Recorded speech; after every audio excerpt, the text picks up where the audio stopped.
Meaning of lobster pot.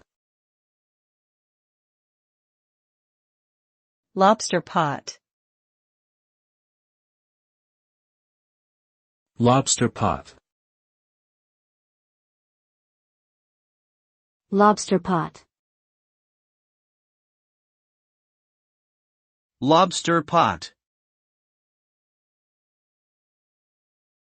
The term lobster pot typically refers to a type of trap that is used by lobster fishermen to catch lobsters.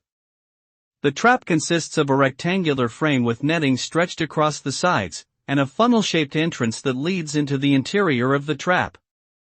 Lobsters are attracted to the bait placed inside the trap and will crawl in through the entrance, but then find it difficult to escape due to the shape of the funnel. The term lobster pot can also be used more generally to refer to any device or situation that is difficult to escape from, or that draws people in and then makes it hard for them to leave.